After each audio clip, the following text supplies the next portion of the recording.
Alahady 20 amin'ny volana Aogositra taona 2024, alahady izay natoka ny fiangonan'i Jesosy Kristy eto Madagasikara hitondrana ambavaka ny akany fialofana eny Tangaina.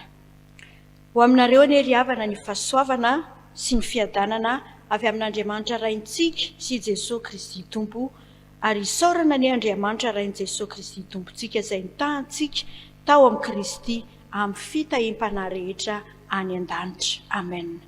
Ny salamo fiderana ry havana izay voalahatra ao fandarana 1975 hatramin'ny 10 hoarahan'ny hira sy ny vavaka fiderana iombonantsika izany eo am-pitsanganana. Manasanao hitsangana hidera sy hanome voninahitra an'Andriamanitra Raintsika.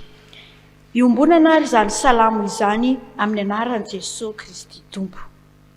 Sambatra izay manana an'Andriamanitra Jakoba ho mpanampy azy, sady manantena ny Jehova Andriamaniny, izay nanao ny lanitra sy ny tany, ny ranomasina sy izay rehetra ao anatiny, izay mitandrina fahamarinana mandrakizay, izay manome rano ho an'ny ampahoriana, izay manome hanina ho an'ny laona. Jehova mamahany mifatotra, Jehova mampahiratra ny jamba, Jehova nampitraka ny mitanondrika, Jehova tia marina, Jehova miaro ny vahiny ary manandatra ny kamboty sy ny mpitondran-tena, fa mamadika ny lalana ratsy fanahy. Manjaka mandrakizay Jehova hatramin'ny taranaka fara-mandimby Andriamanitra ao izy io. Alleluia. Amen.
Isika ry havana, dera laza voninahitra, asandratray ho anao izany, efa anao hatramin'izay, anao ho mandrakizay mandrakizay, ry Andriamanitra tianay eo.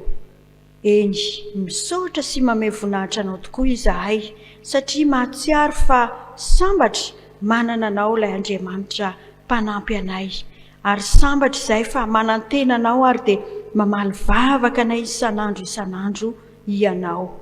Efa nahary izao rehetra izao ianao, efa nampisy anay ho toy izao ianao, dia mbola mikarakara manome hanina sahaza ho anay, ary maneho ihany koa fa ianao no Andriamanitra tianay ka manandratra na dia ny kamboty sy ny mpitondra tena araka izany salamo fideranana taonay teto anatrehanao izany.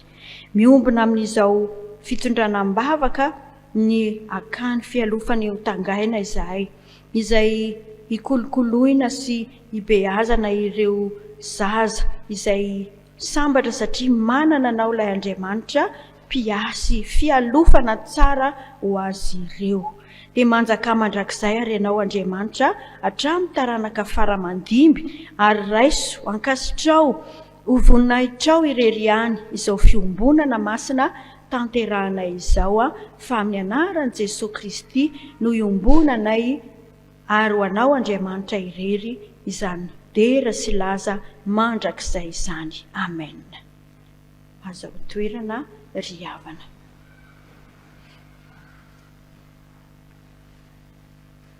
Iaino ny teny manambara ny sitrapon'Andriamanitra ary isika ankehitriny raha tonga eto an-tranomasina isika dia maneho izy fa manana izay tiany ambara amintsika, koa dia hoenointsika izany teny manambara ny sitrapony izany.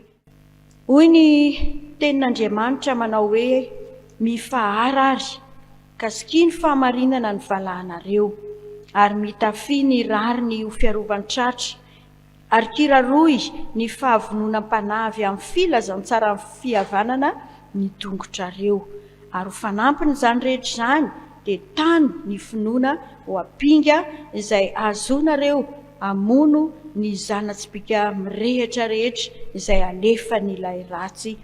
Amen. Sambatra ny mahitsy lalana izay mandeha araka lalan'i Jehovah, sambatra izay mitandrina ny teny vavolombelony ka mitady azy amin'ny fony rehetra. Amen. Manoloana izany sitrapon'Andriamanitra izany ry havana dia andeha hanetry tena isika, satria tsy marina ary tsy nahatanteraka izany tenin'Andriamanitra izany. Hivavaka isika. Tompo, manoloana ny teny manambara ny sitraponao dia indrisy fa menatra sy mangaia loatra izahay. Tsy hanamary tena eo anatrehanao izahay, satria Andriamanitra mahita ny miafina indrindra ianao. Koa indreto izahay raha nandre ny teninao, mitaonanay mba hitana mafy ny finoanay.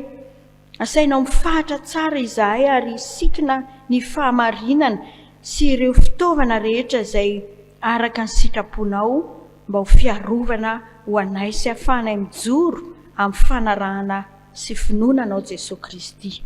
Indrisy anefa Tompo, fa tsy izany velivelo no heverinay, fa hahafahanay mandresy ny zanatsipika rehetra alefa n'ilay ratsy, fa no heverinay ny herin'ny tenanay sy izay fahalalanay ny mahaizy azy anay no nentinay niatrika izany fahavalo eny amin'ny rivotra izany. Koa tsy nahagaga raha tsy nivoaka ho mpandresy izahay, mitondra henatra na mpitondra henatra ny anaranao masina izahay, ary tsy ireo ihany aza Tompo no elokay teo anatrehanao, koa izany indrindra no iondreanay.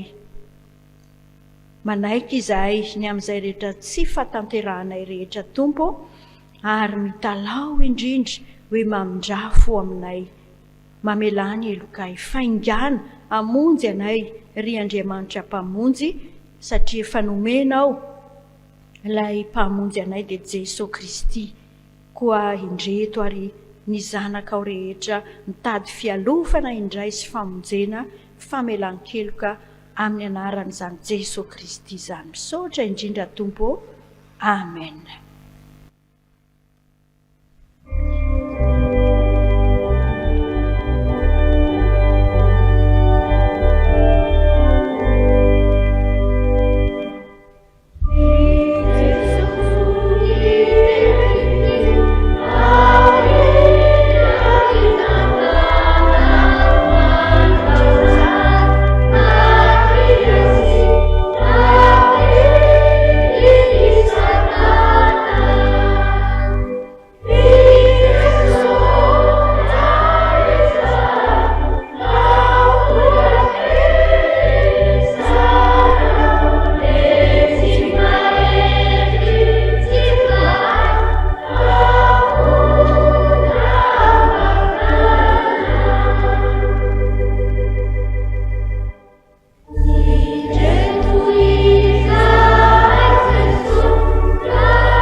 ho antsika izay mibebaka marina tokoa ankehitriny ry havana dia manasanao hiara hitsangana andray ny teny maneho ny famelan-keloka atolotra antsika ao amin'i Kristy Jesosy mpamonjy. Mitsangana ry havana.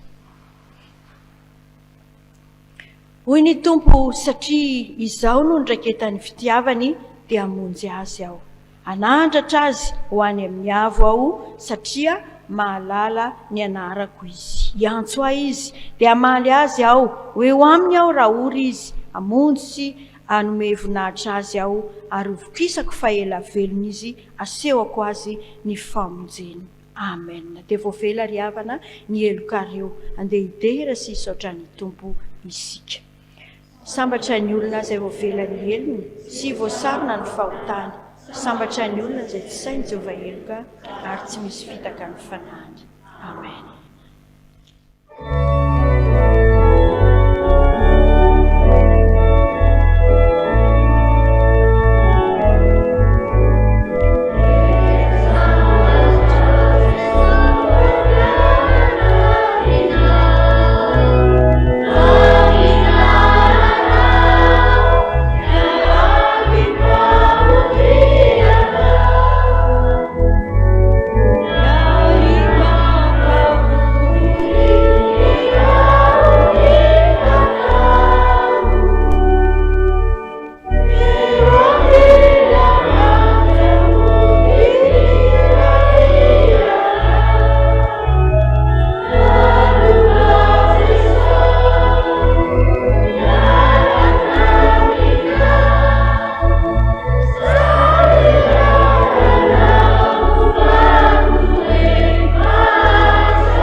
Andehary sika ankehitriny hiaraka anaiky sy hanambara ny fanekempinoana kristianina izay resantsika amin'ny fiangonana manerana izao tontolo izao manao hoe: mino an'Andriamanitra ilay tsy toa ary mino an'i Jesosy Kristy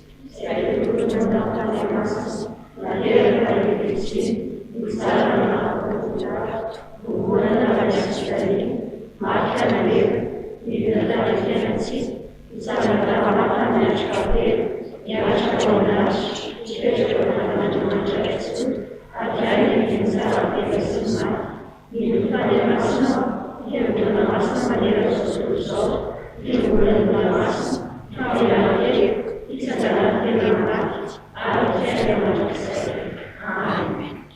Mazao toerana ry havana.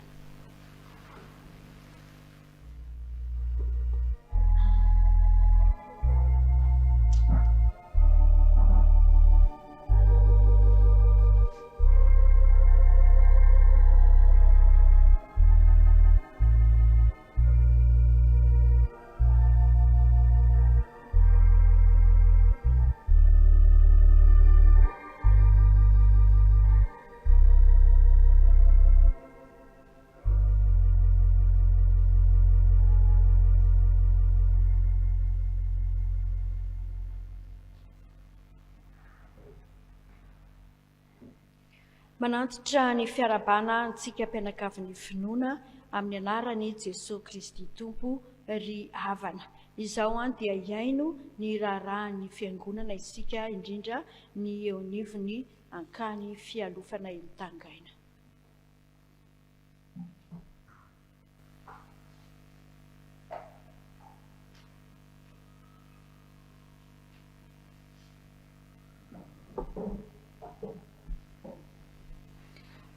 Faly miarabantsika rehetra amin'ny anaran'ny Tompo ry havana, tratra ity alahady fa 7 ny volana Aogositra taona 2024 ity, izay alahady natokan'ny fiangonan'i Jesosy Kristy eto Madagasikara hitrotroanam-bavaka sy hanohanana ny akany fialofana eny Itangaina.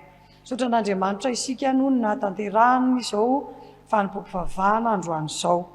Mialohan'ny hamakina ny hafatra ry havana dia tiana ny misaotra antsika rehetra amin'ny fifanotronana amin'izao fanompoam-pivavahana alahady ny akany fialofana Itangaina izao.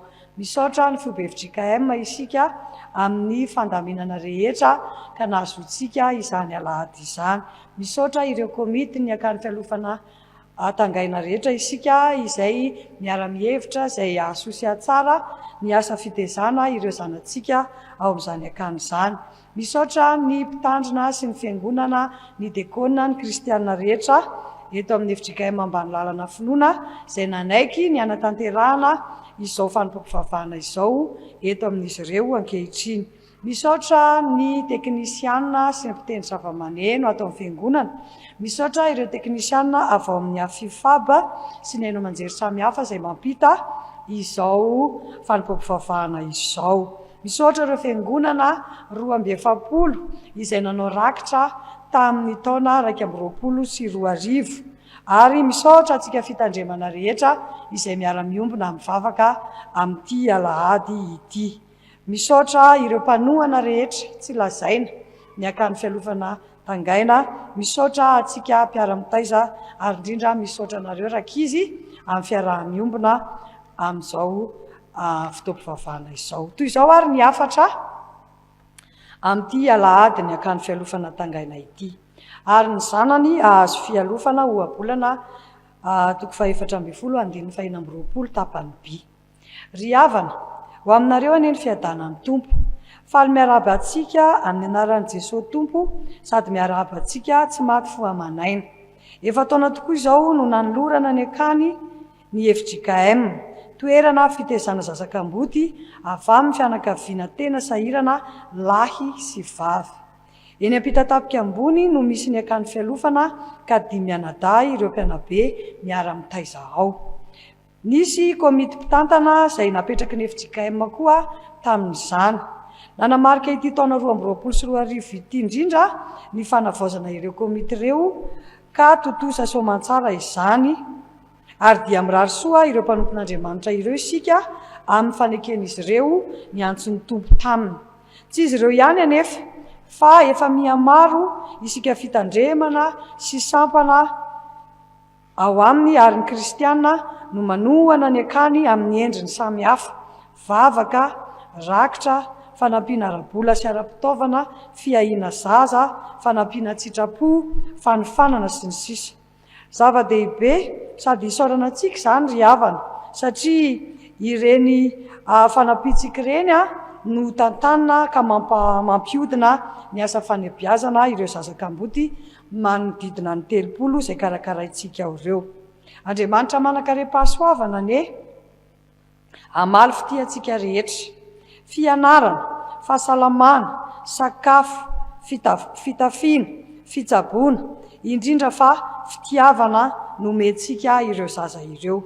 Tezaintsika amin'ny fivavahana FJKM izy ireo, mianatra ny ivelan'ny akany ary tsy miala ao amin'ny akany kosa raha tsy tafita.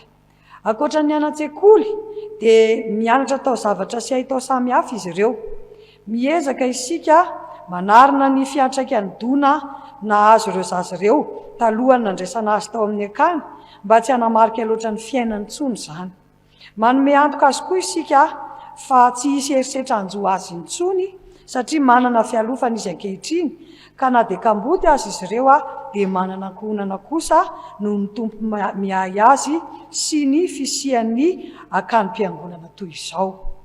Satria ho tafita sy ho lasa olombanona ary ho zanak'Andriamanitra avokoa izy ireny ka ho mpandray anjara mavitrika amin'ny fampandrosoana ny firenena sy ny fiangonana ary ny ankohonana any aorianany. Tiana nefa mampatsiahy fa maro loatra ireo zaza izay mila vonjy saingy vitsy loatra kosa ireo toby azo andraisana ny tanana azy ireny toy izao akantsika izao. Entanina mandrakariva araka izany ry havana isika synodam-paritany sy fitandremana mba isaina ny fananganana ny toby fitezana ireo zazakamboty sahirana eny amin'ny fiarahamonina. Tsara koa ny manokana sy mampiakatra ny teti-bola entin'ny fiangonana tsirairay hiahiana azy ireny. Ny asa fiahiana tsy efa ndrery ry havana koa manamafy ny fanentanana efa natao mba hitodiantsika amin'ny kamboty sy mpitondra teny satria izany no fivavahana sitrak'Andriamanitra ataontsika. Kosa mi mahereza ry havana ho an'Andriamanitra irery ny voninahitra amin'izay rehetra ataontsika sy mbola ataontsika amen. Ny filohan'ny filakevim-pitatahana Andrianaina Erika Mpitandrina, ny talehany akany fialofana Tangaina, Andrianay Varivelo Bebiasina. Raha mahavoarakitra isika ry havana na manana fanampiana azo atolotra ho an'ny akany dia azo aterina mivantana eny amin'ny akany fialofana Tangaina Pitatafika ambony izany, na aterina ao amin'ny FOBFJKM varavarana roso 200 amin'ny fotoana fiasan'ny mpiasa, na koa arotsaka amin'ny kaonty BOA 220 220 570 amin'ny anaran'ny akany fialofana Tangaina. Dia ampatsahivina koa ry havana eto am-pamaranana fa anio hariva dia isy ny fety sy ny rindran-kiraram-pilazantsara lehibe izay tanterahan'ny ankizy sy ny mpitaiza ao amin'ny akany fialofana Tangaina, izay ho tanterahana eny amin'ny FJKM Atsimo Mahamasina dia manantena ny fifanafonantsika ry havana. Ho an'Andriamanitra irery ny voninahitra. Amen.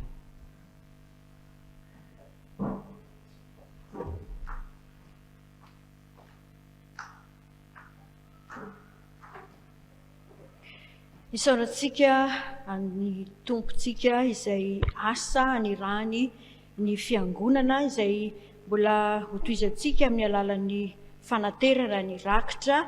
Ny hira 113 no irahantsika eo am-panatanterahana izany.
Anolotra ny rakitra isika dia andeha raha hitsangana hiombona amin'izao vavaka izao.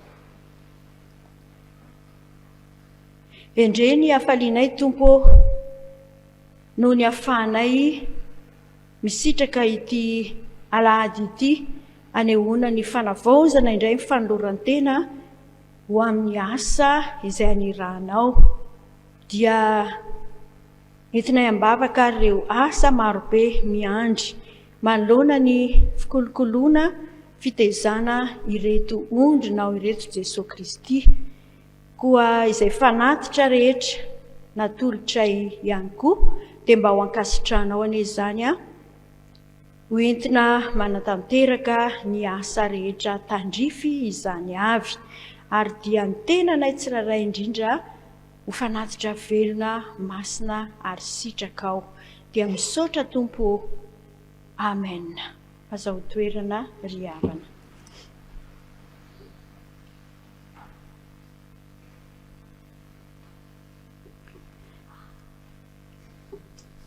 Ankehitriny ary isika ry havana dia tonga amin'ny fotoana fankalazana ny tenin'Andriamanitra.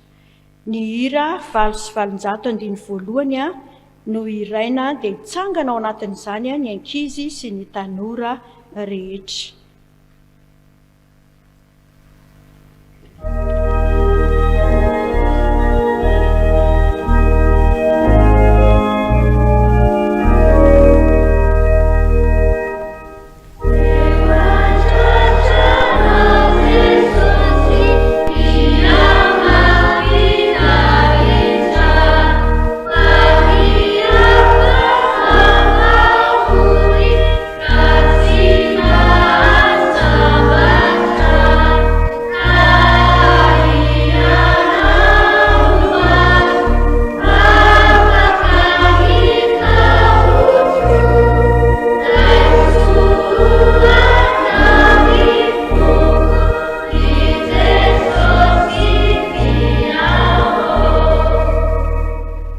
Ivavaka isika rankizy, raisoanao tokoa ny fonay hitoero anjakao indrindra mba anapaka be dia be ao am-ponay ny teninao izay hoenoina ankehitriny koa dia mitenena ary Tompo malalanay eo.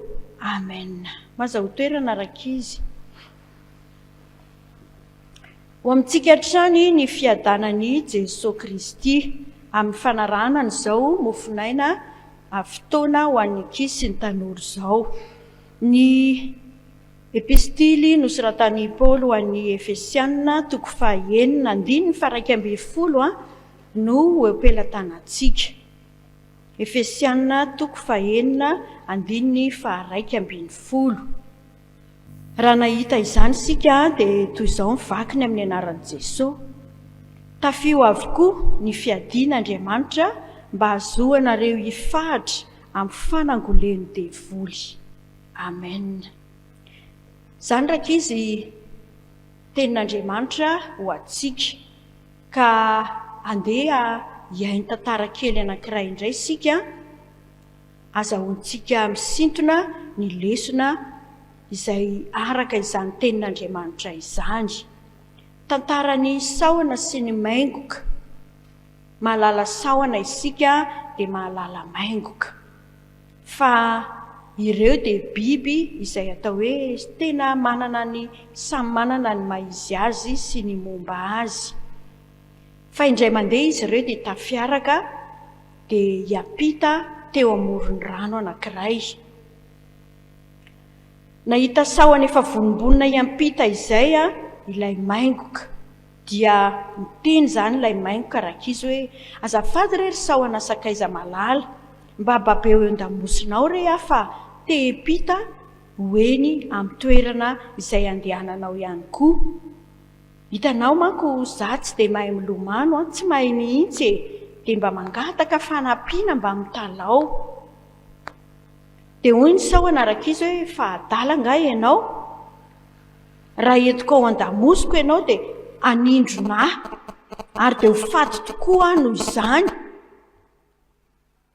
Diso hevitra ianao ozy ilay maingoka na metsifetsy azy. Inona moa ny tombontsoa ho azoko raha anindrona anao fa raha manao an'izany inge dia miara-maty ao anatin'ny rano ao sika senao ianao ho maty amin'ny pozina izay ho ataoko ary za koa ho faty amin'ny tsy fahaizako milomano, efa fantatrao izany. Rehefa nandangolango toy izany rankizy ilay maingoka dia resy lahatra teo rasahona. Tena naiky mibaby an'ilay maingoka izy dia roso ny dian'izy ireo ny ampita ny rano. Fa rehefa teo afovoan'ny rano, inona no nitranga? Ny anahery ilay rano. Dia nahatsapa amin'izay ary rasahona fa atao misy manindrona izy kay ao amin'ny lamosiny ao. Dia hoy ny sahona, voapozina ary azy ao, sady nitomany izy, kay ianao nanindrona ihany ianao, nandainga kay ianao tamiko, mody nametsifetsy anahy ianao dia miomana ary fa ho faty tsika. Dia hoy maingoka rankizy hoe ie, nitsondromoko mihitsy ny ianao, dia mialatsiny aloha fa izany ny toetrako izany, tsy afaka miala amin'izany toetrako izany a satria ny tanjoko a dia hamono sy hahafaty amin'ny alalan'io pozina izay avoakako io, mitady an'izay marivo salosana azo fitapitahana aho, ianao no te-hino an'izay nolazaiko teo. Dia indro faniaran'ny lentika izy anankiroa. Inona araka izy no afatra amin'izany araky ny nambarany tenin'Andriamanitra teo dia mila mitafy ny fiadian'Andriamanitra isika azahoantsika mifahatra amin'izay mety fanangolen'ny devoly, ary dia izany tokoa nefa fiasan'ilay ratsy tsy iseho mivantana ho ratsy eo anatrehantsika izy rakizy sy tanora. Mikendry izy ny hahafaty, ny andavo, ny andrava ny zanak'Andriamanitra. Isika nefa dia manana fialofana tsara ao amin'i Jesosy Kristy. Koa dia aza sodoky, aza variana isika amin'izay mety mandangolangona, manodoka, miteny zavatra toa andresy lahatra sy tsara lahatra. Izany no mahatonga an'ireny tanora namantsika ireny voapozina amin'ny zava-mahadomelina, mandeha any amin'ny filana ratsy samihafa satria mahay manangoly ilay ratsy. Kanefa Jesosy manatsotra ny tanany ho an'izay vonona hiala. Dia iombona antsika izao vavaka izao rehefa vita izay ataoko dia mamerina ianareo. Vavaka foy. Jesosy arovy amin'ny fandrik'ilay ratsy aho. Amen. Andeha noho ny fiainona sy fankalazana ny tenin'Andriamanitra ary isika izao dia androso ny anao ny vavaka sy ny amaky ny tenin'Andriamanitra.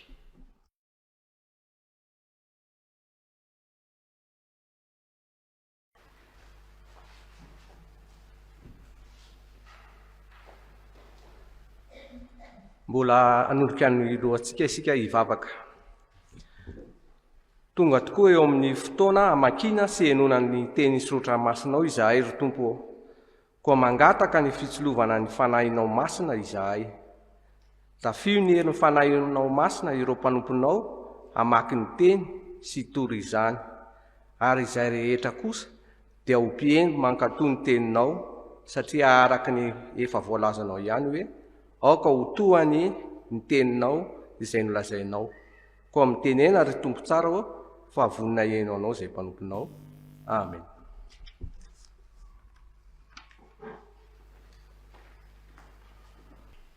Tonga eo amin'ny fotoana andrenesana ny fivaky ny soratra masina isika. Izany dia ho hitantsika ao amin'ny bokin'ny Ohabolana. Ohabolana fahaefatra, andininy 10 ka hatramin'ny 9:7. Ohabolana fahaefatra, andininy 10 ka hatsahatra eo amin'ny andininy 7:10. Rehefa miara-mahita isika dia ho vakiana amin'ny anaran'i Jesosy Kristy izany teny izany. Anaka, miainoa ka raiso ny teniko, dia iamaro ny taona iainanao. Lalam-pahendrena no atoroko anao. Eny, mitarika anao amin'ny lalany mahitsy aho. Raha mandeha ianao dia tsy hoentin'ny lalanao, ary raha miazakazaka ianao dia tsy ho tafitohina. Tany mafy ny fananarana ka aza vela hiala. Azony izy fa hainao. Aza mankany amin'ny alehan'ny ratsy fanahy, ary aza mizotra amin'ny lalan'ny ratsy, manalavira azy, aza mandalo eo akory, mivilia azy ka mizora.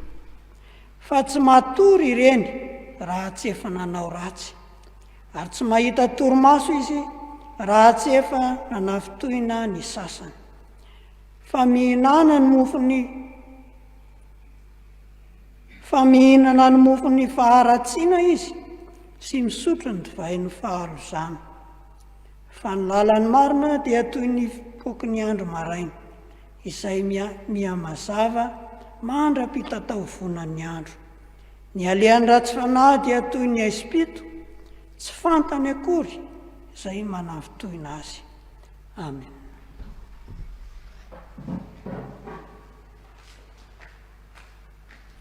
mbola hotoizantsika ny fivakin'ny soratra masina. Izany dia ho hitantsika ao amin'ny Matio toko 7:20 ny andiny voalohany ka hatramin'ny fahaenina. Matio toko 7:20 ny andiny voalohany ka hatramin'ny fahaenina. Rehefa hita izany dia voakitsika amin'ny anaran'ny Jesosy. Tamin'izany ora izany dia nakeo amin'i Jesosy ny mpianatra ka nanao hoe: iza moa no lehibe indrindra ao amin'ny fanjakan'ny lanitra?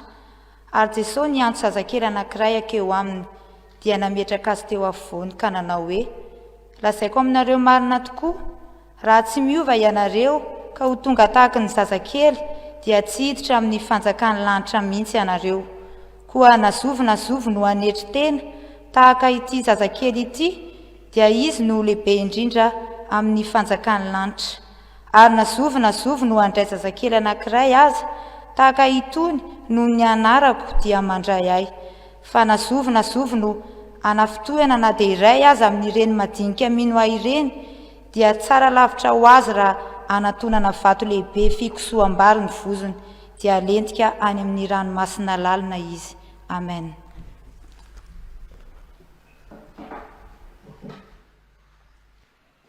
Hofaranantsika ny famakiana ny tenin'ny soratra masina.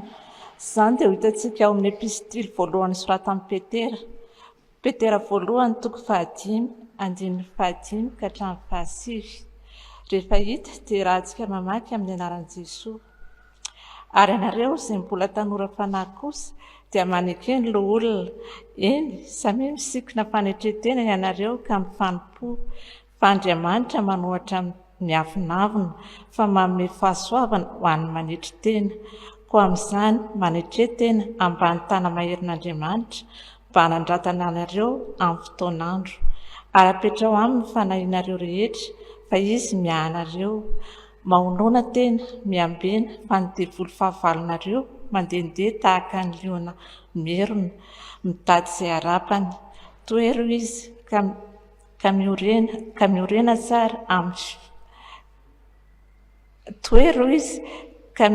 tsara amin'ny finoana ianareo satria fantatrareo fa izany fahoriana izany dia manjony rahalahinareo rehetra eran'izao tontolo izao. Amen. Ray Masina manamasinana fahamarinana fanoteninao fahamarinana. Amen.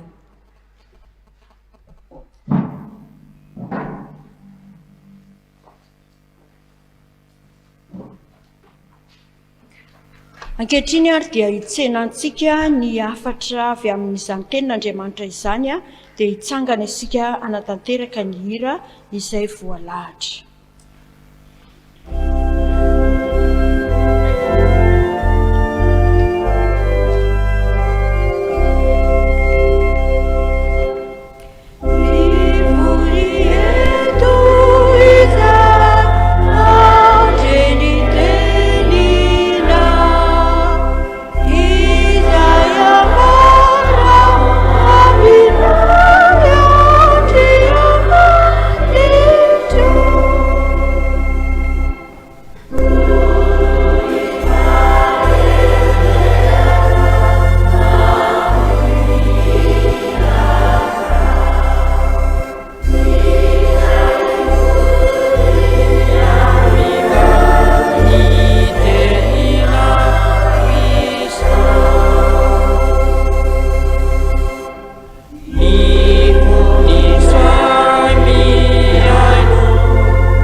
Toeranary ianareo rehetra ry havana dia ho ampitomboina aminareo anery havako ny fahasoavan'i Jesosy Kristy Tompo, ny fitiavan'Andriamanitra ary ny firaisana amin'ny fanahy masina.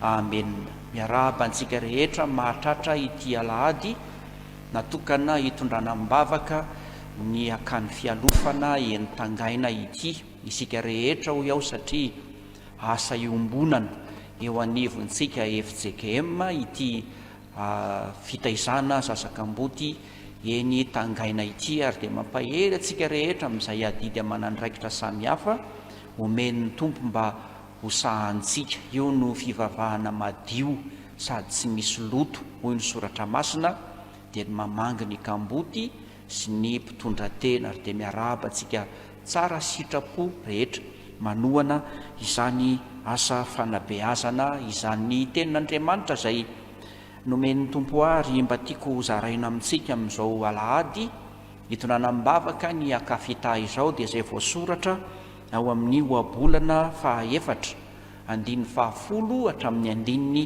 7:10 izay efa novakiny ny mpanompon'Andriamanitra tamintsika teo. Tany mafy ny finoana hoy ny lohahevitra izay hita izany ny fiangonana antsika mandritra ity volana aogositra ity. Tany mafy tsy milaza zany hoe tany fotsiny fa izao tany mafy, misy asa atao ao anatin'izany, misy andraikitra izay andaniana hery manontolo, andaniana ny tanjaka rehetra izay eo ampelatanana satria mety ho very ny finoana, mety ho maty koa ny finoana, koa tezain'ny fiangonana isika hoe tany mafy ny finoana. Misy fahamarinana roa ry havako hitaoma ny soratra masina antsika azahoantsika amin'ny tana mafy zany finoantsika zany asehon'ity boky noabolana ity eto amin'ny perikopantsika. Ny voalohany dia zao: ny fitanana ny finoana amin'ny alalan'ny fandraisana ny tenin'Andriamanitra, fandraisana ny tenin'Andriamanitra. Ary ny faharoa dia zao: ny tsy akanesana amin'ny lalany ratsy, ny tsy akanesana amin'ny lalany ratsy. Ireo fitaomana roa ireo dia fanao mba hitanana mafy ny finoana ary hitaomana antsika rehetra mba azahoantsika miazona mitana zany finoantsika izany. Voalohany ary dia zao: raiso ny tenin'Andriamanitra. Fanao iray hitanana mafy ny finoana ry havako ny fandraisana ny tenin'Andriamanitra.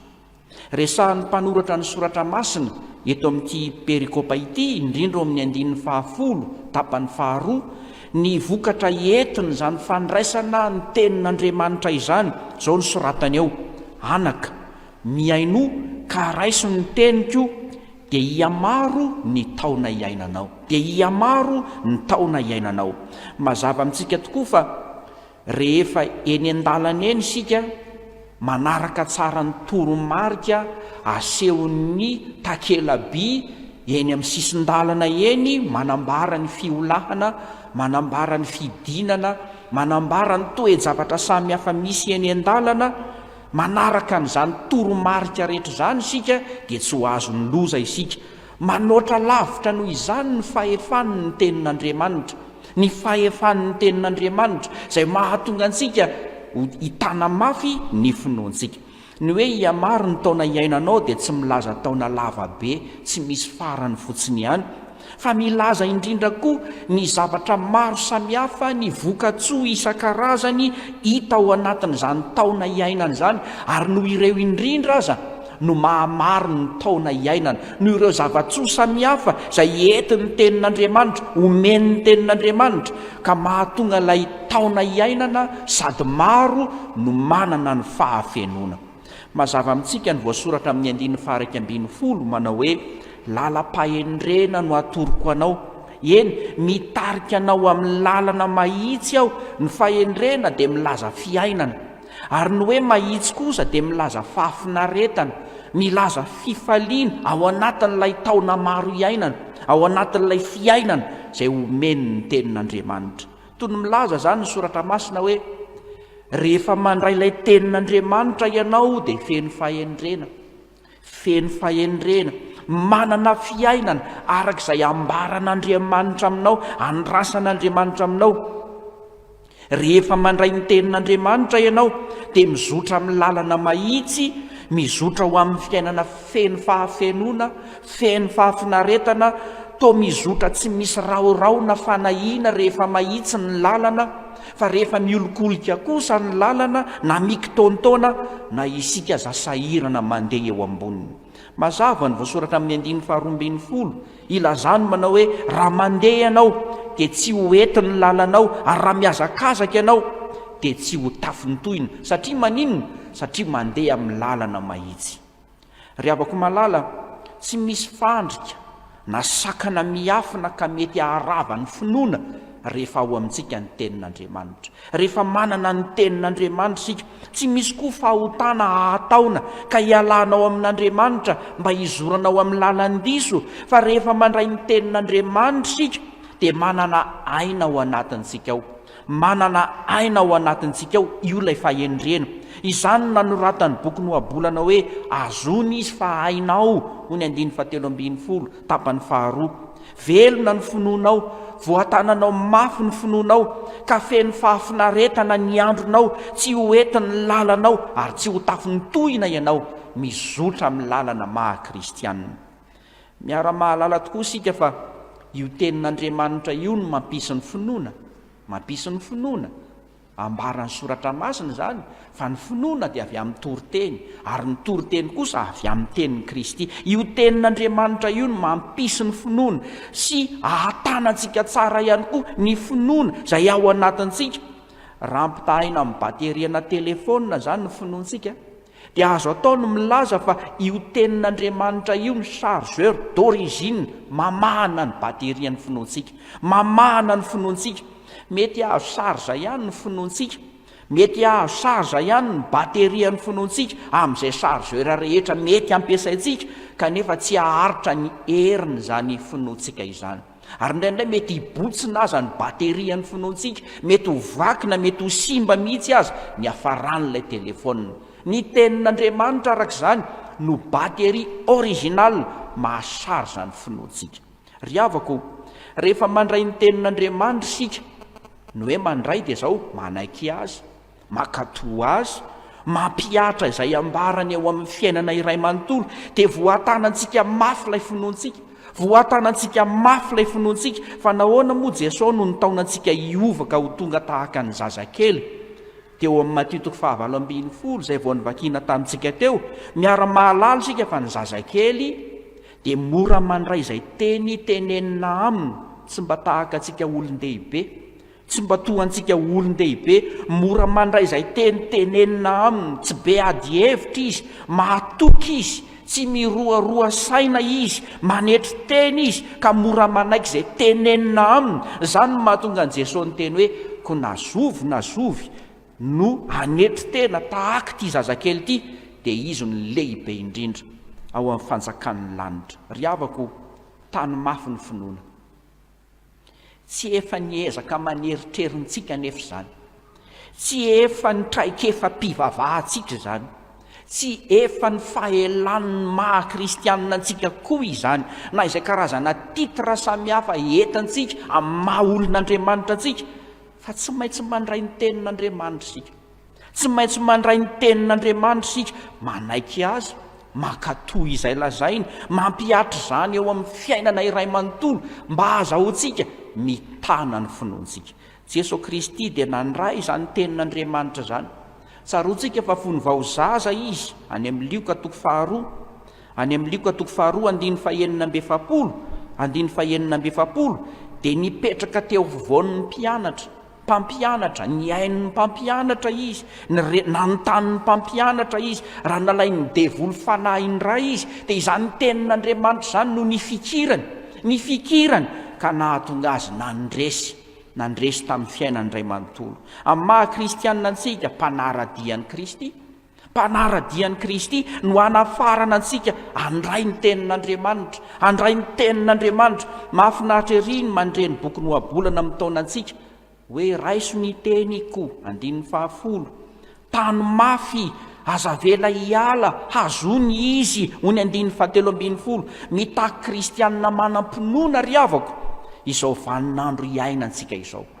Mitaky kristianina manana finoana, vaninandro isehon'ny fahasarotana zao vaninandro iainantsika izao, fahasairanana isa-tokantrano, vaninandro isehon'ny faharatsiana, vaninandro hiazakazahany fampianaran-diso maro isan-karazany. Mila batery original ny finoantsika sy ny maha-kristianina antsika, fa amin'ny tenin'Andriamanitra izy mba hanana finoana mafy sy finoana matanjaka isika. Fa ny faharoa dia zao, aza makany amin'ny alehan'ny ratsy fanahy aza makany amin'ny alehan'ny ratsy fanahy fa nao faharoa hitanana mafy ny finoana ry avako no atorony soratra masina antsika etokoa tao amin'ny tsy hakany amin'ny alehan'ny ratsy fanahy isika olombelona mako sika olombelona sika no mitana ny finoantsika olombelona sika ny mino olombelona marefo isika olombelona kely hery isika moralavo isika ko raha mandeha any amin'ny alehan'ny ratsy fanahy isika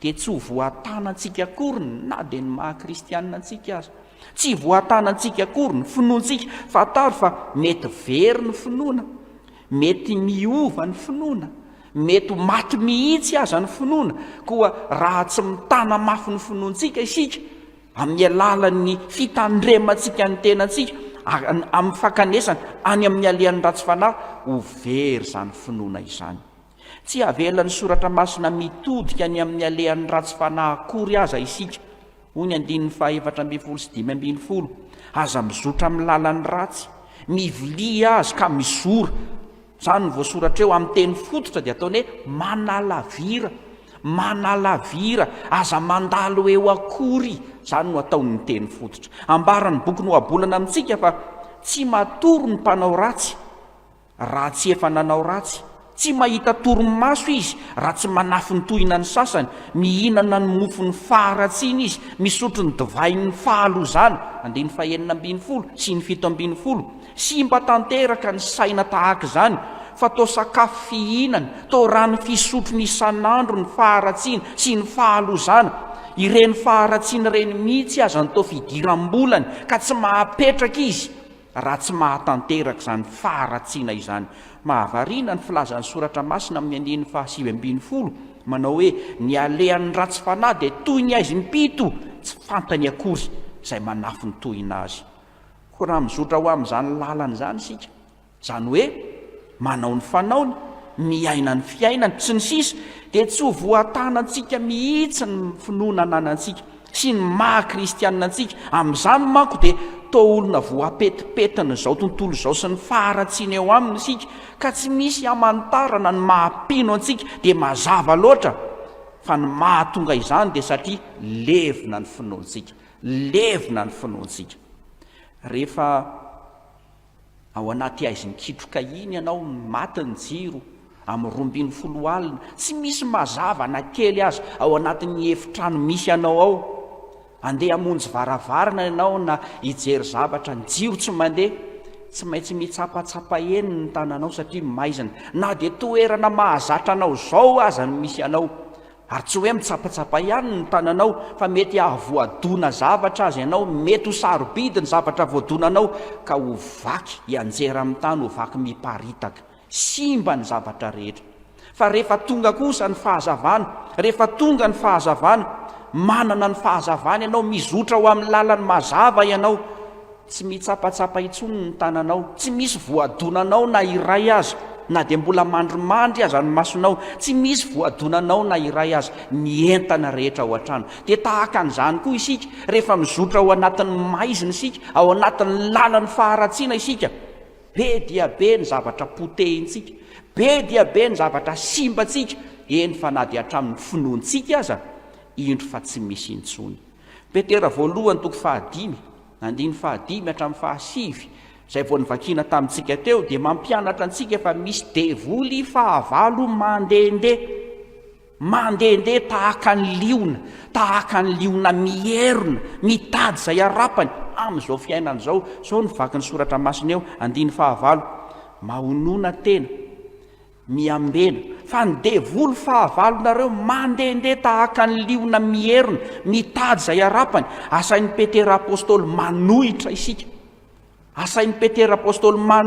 isika hoy izy toero izy miorena tsara amin'ny finoana satria fantatrareo fa izany fahoriana izany manjony rahalahanareo rehetra eran'izao tontolo izao move tsy manamafy ny fitaoman'ny boky no abolana izany fitaoman'ny Petera mba hanoerantsika ny devoly izany hoy ny boky no abolana aza makany amin'ny alehan'ny ratsy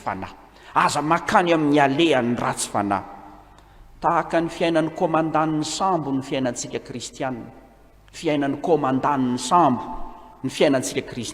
misy lalana efa voasorotra mialoha ho tsy maintsy alehan'ny sambo ka hitondran'ny komandan'ilay sambo, ary misy lalana efa voasoritra sy fantatra mialoha fa tsy azo ale mihitsy satria mety misy aram-bato ao ambany ao, mety marivo loatra ihany koa ilay rano ka tsy hahafahan'ny sambo mandeha, mety misy tourbillon ihany koa ao anatin'ny rano ao, mety andetika an'izany sambo zany. Raha mini mikipy ny komandan'ny sambo na mini tsy mieritreritra zany ka mizotra ihany ao anatin'izany loza mitatao zany, ho vaky ny sambo ary ho faty an-drano avokoa na ny tena ny tatsambo na ny olona miara-dia aminy na ny olona miaraka aminy.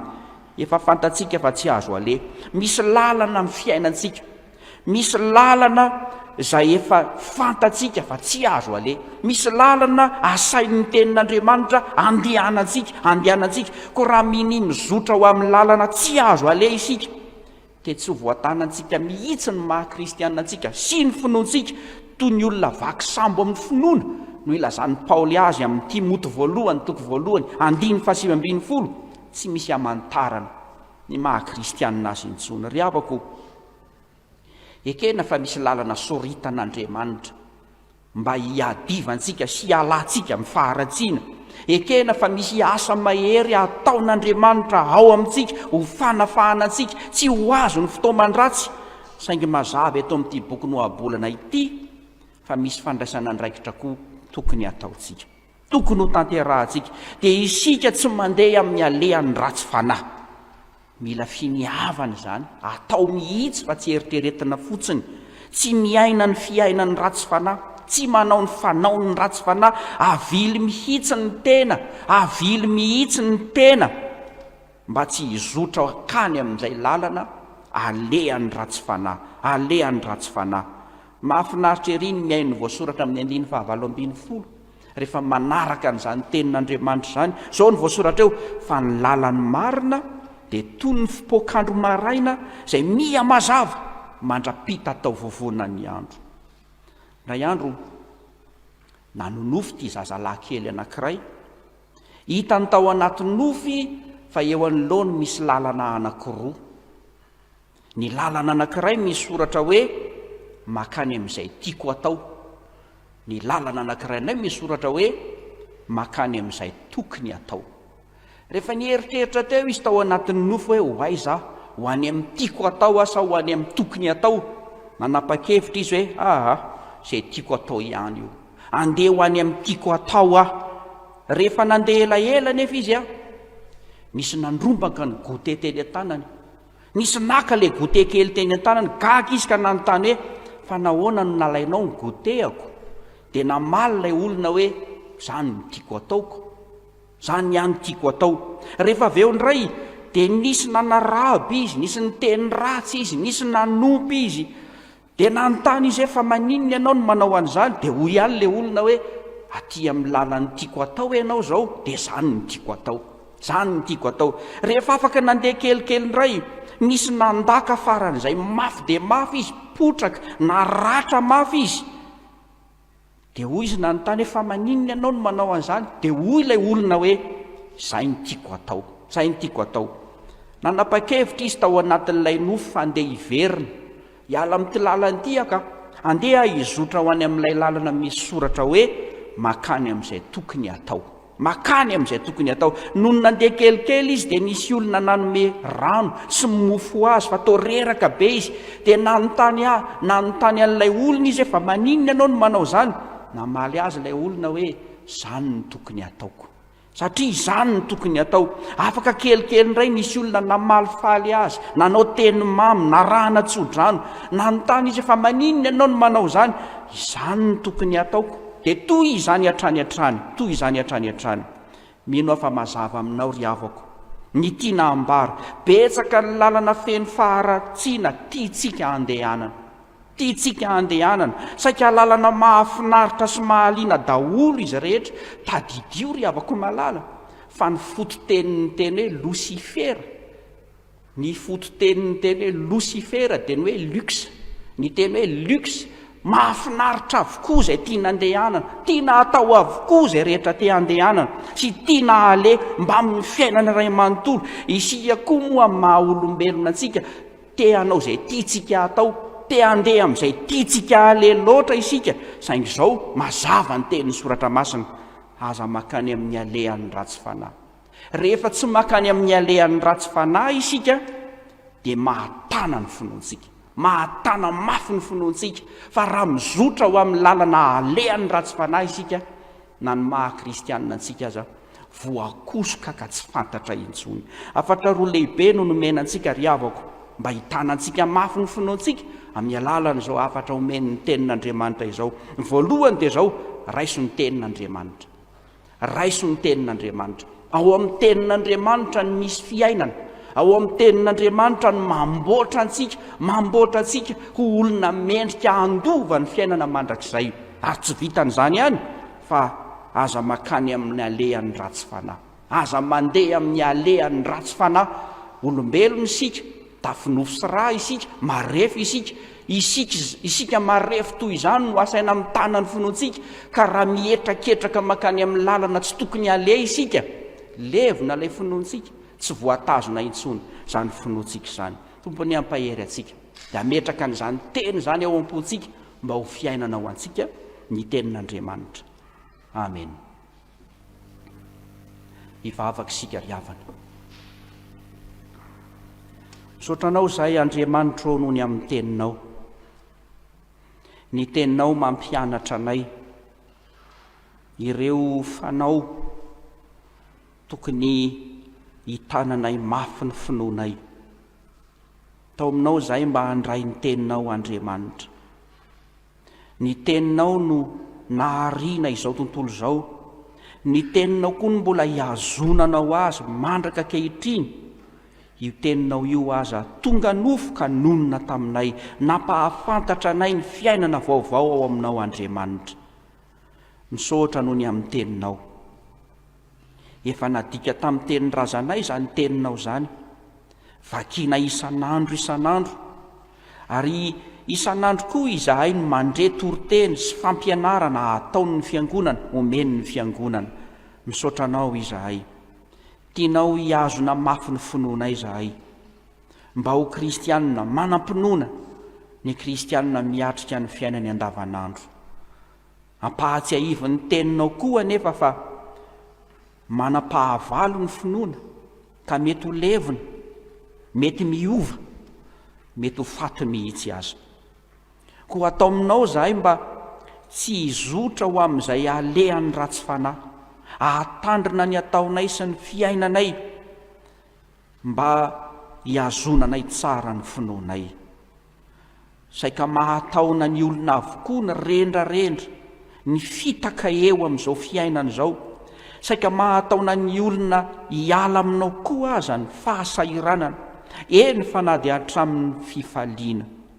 Koa misaotra Tompo mampahafantatra anay ny teninao, mba tsy hizoranay amin'ny lalana alehan'ny ratsy fanahy. Olona malemy finoana izahay, kely hery, tsy mahay, na dia miezaka mafy amin'izay hizoranay amin'ny fivavahana azy.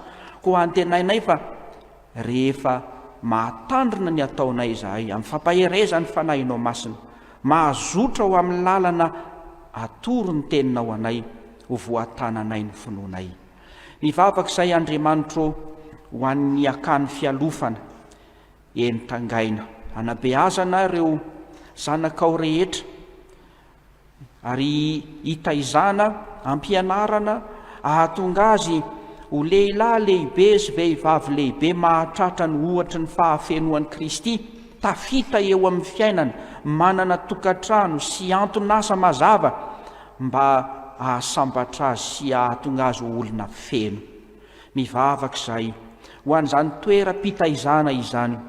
Ianao Andriamanitra no efa nanome izany ho an'ny fiangonanao, ka dia ho toeram-pitaizana fialofany tsy manan-kialofana, ho toeram-pitaizana hiankinana izay tsy manan-kianteherana, eny ho toeram-pitaizana fiazakazahany kamboty sy izay rehetra sahirana mila piahy amin'izao fiainana izao.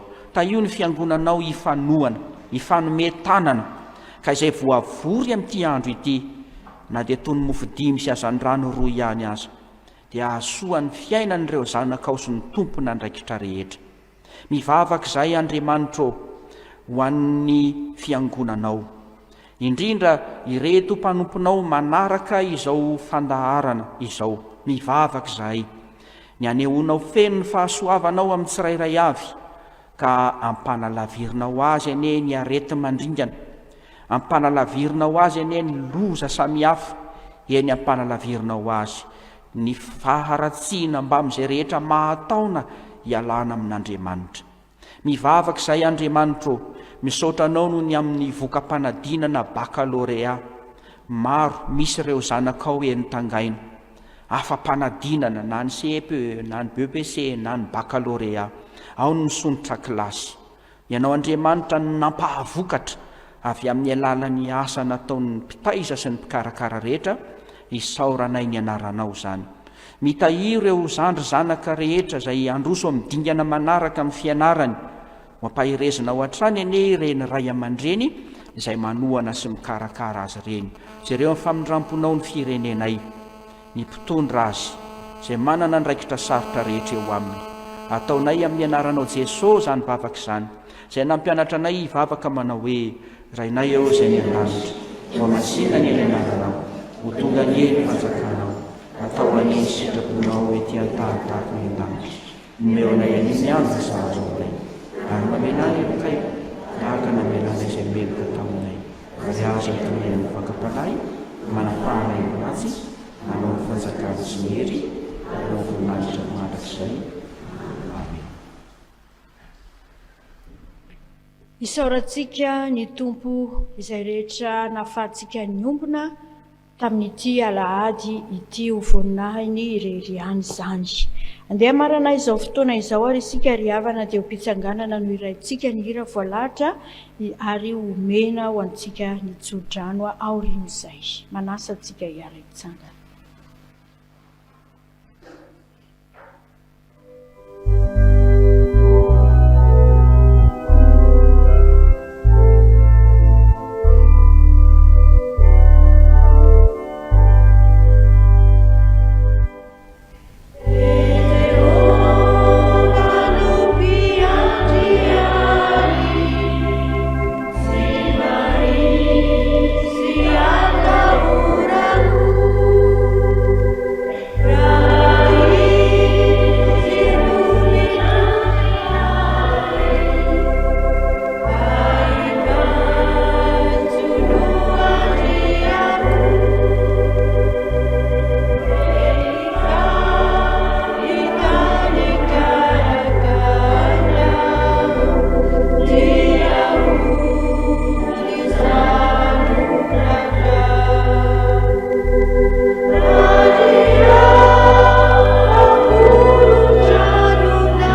ho tanteraka amintsika rehetra ary havana izao tsodrano hotononona amin'ny anaran'i Jesosy Kristy tompontsika izao.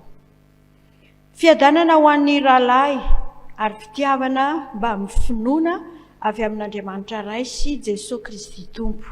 Ny fahasoavana nie ho amin'izay rehetra tia an'i Jesosy Kristy tompontsika amin'ny fitiavana tsy mety levona. Amen. Petraka isika anao vavaka mangina.